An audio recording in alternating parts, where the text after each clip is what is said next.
चिटुकी न सेनुरा महंगा भैले बाबा, चुनरी भैले अनमोल हे।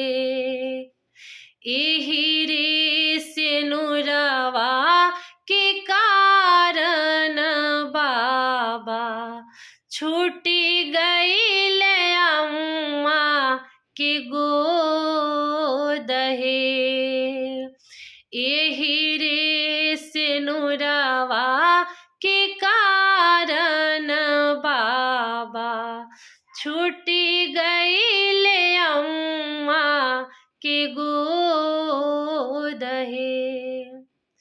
अम्मा के रोवाले हो गंगा बढ़ी अइले, बाबा के रोवले हो जमुना फफैले, बाबा के रोवले हो जमुना फफैले। अम्मा के रोवले हो गंगा बढ़ी अइले, बाबा के रोवले हो जमुना फफैले, बाबा के रोवले हो जमुना फफैले। भैया के रोवले घुटना भरी पनिया, भौजो के अखियो नलो रहे।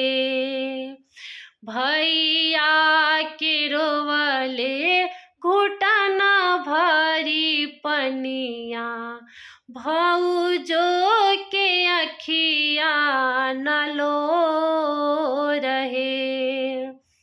एही रे सेनुरवा के कारण बाबा, छूटी गईले अम्मा के गोद हे।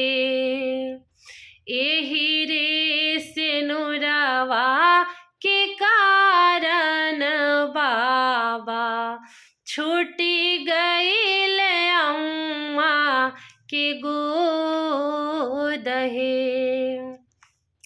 बाबा जी देवी मोहे अनधन सोनावा, अम्मा जी लहरा पटो रहे।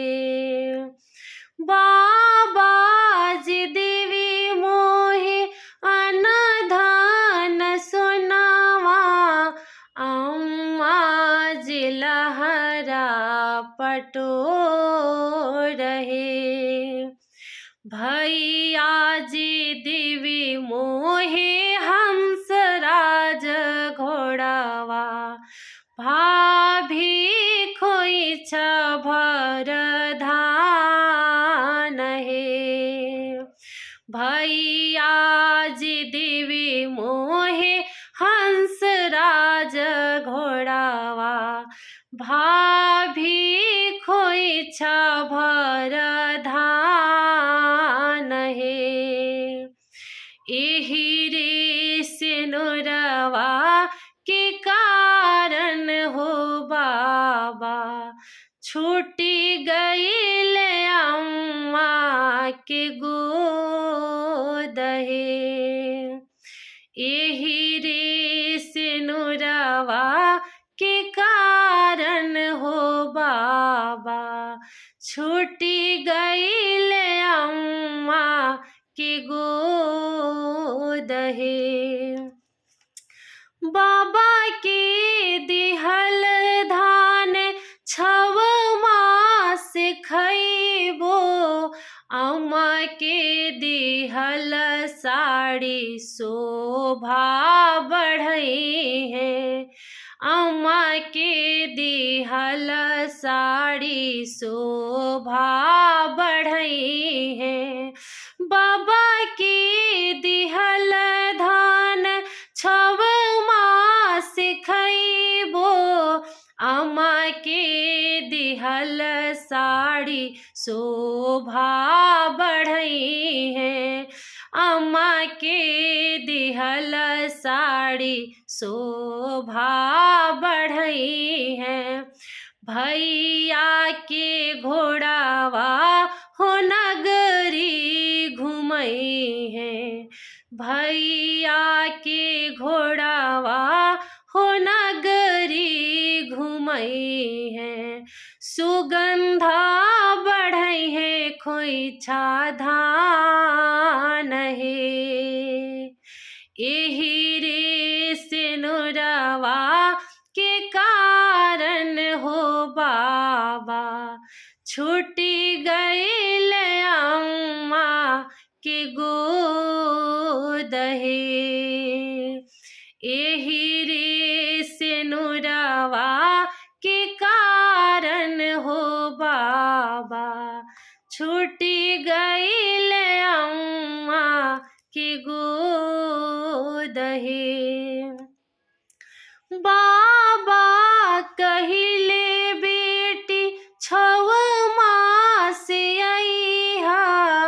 अम्मा कहिली बेटी नीति उठी अइहा। बाबा कहिले बेटी 6 मास अइहा। अम्मा कहिली बेटी नीति उठी अइहा।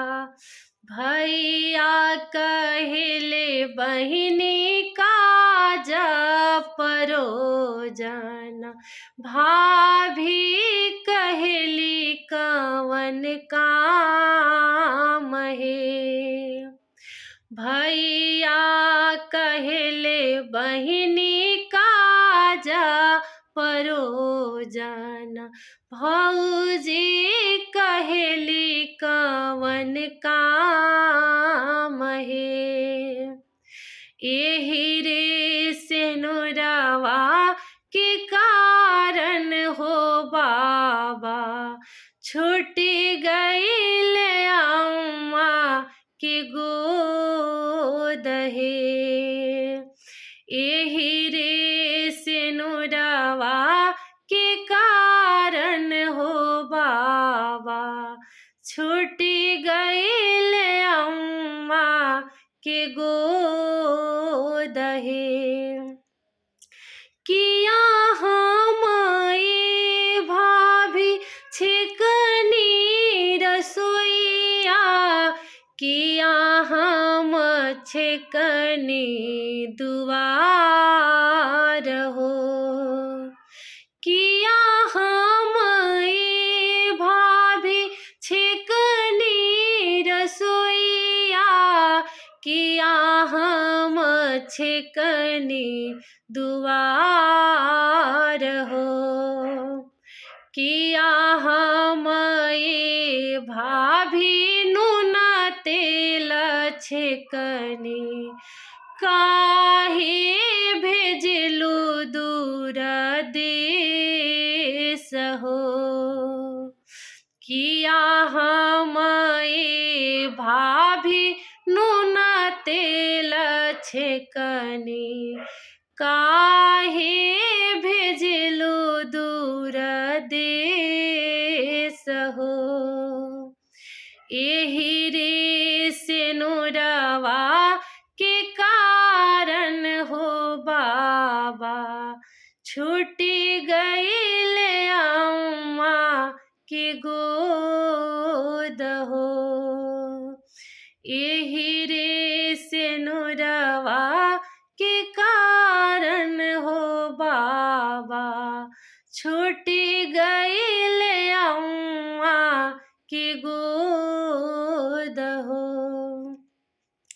नाही मोराई ननद नून तेल छिकलो। नाही मोरा छिकलो दुआर हो। नाही मोराई ननद नून तेल छिकलो। नाही मोरा छिकलो दुआर हो। नाही मोराए ननद छिकलो रसोइया, दुनिया के है व्यवहार हो। नाही मोराए ननद छिकलो रसोइया, दुनिया के है व्यवहार हो। डोलिया के पीछे पीछे भैया तहरो जई है, डोलिया के पीछे पीछे भैया तहरो जई है। बेटी होली घर के सिंगार हो, बेटी होली घर के सिंगार हो। एही रे से नुरवा के कारण हो बाबा, छूटी गईल अम्मा के गोद हो। एही रे से नुरवा के कारण हो बाबा, छूटी गईल अम्मा के गोद